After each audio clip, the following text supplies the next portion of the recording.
2 days after the attack on September 13th, Dan Rather was interviewing a man named Tom Kenny, K-E-N-N-E-Y, who was a FEMA employee. Now, this is 2 days. This is the 13th.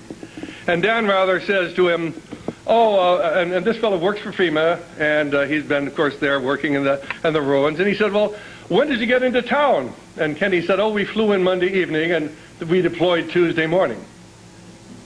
Dan Rather didn't bother to say, why did they fly in the night before the attack? And we actually got that film clip. Tom Kenny, rescue worker with the National Urban Search and Rescue. It's part of FEMA. To be honest with you, we arrived on late Monday night and went into action on Tuesday morning. And not until today did we get a full opportunity to work the entire site other than to spot a church and day to which we were deployed.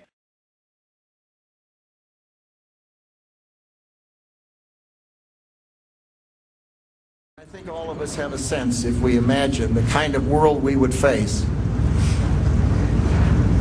if the people who bombed the Bess Hall in Mosul, or the people who did the bombing in Spain, or the people who attacked the United States in New York, shot down the plane over Pennsylvania and attacked the Pentagon.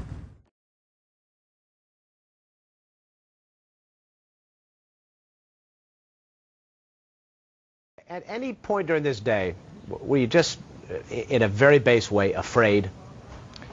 There were many times, Miles, that you were afraid. You were worried, especially when I was standing in front of the Pentagon that night, seeing one of our fortresses pried open by a missile airplane, thinking about the number of people that probably died on the plane.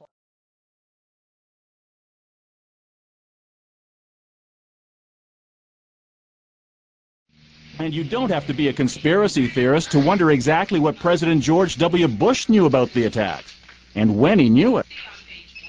According to the official White House version, it was at this moment in a Florida classroom that Bush learned the second plane had hit the World Trade Center and that the U.S. was under attack. But here's what George Bush himself said almost 3 months later when asked about September 11th. I was sitting outside the classroom waiting to go in, and I saw an airplane hit the tower of a TV. You know, the TV was obviously on, and I used to fly myself, and I said, well, there's one terrible pilot. And it said it must have been a horrible accident. But I was whisked off there. I didn't have much time to think about it. Now, wait a minute. George Bush was told about the second plane while he was inside the classroom. So you just heard him describe seeing the first plane crash on television that day. But that's impossible. No one saw the first plane crash on TV on September the 11th because the videotape of it didn't surface until the next day. So how could George Bush have seen what he said he saw?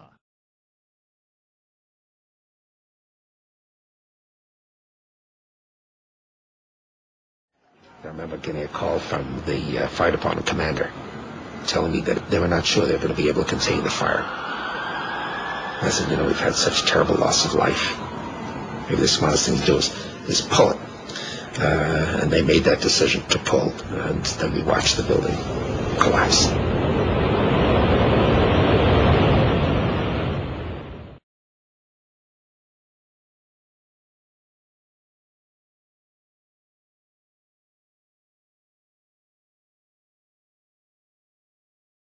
And it's worth remembering why we're here, why we're fighting, what this is all about.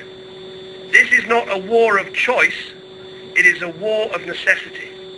This is not a war of occupation, it's a war of obligation.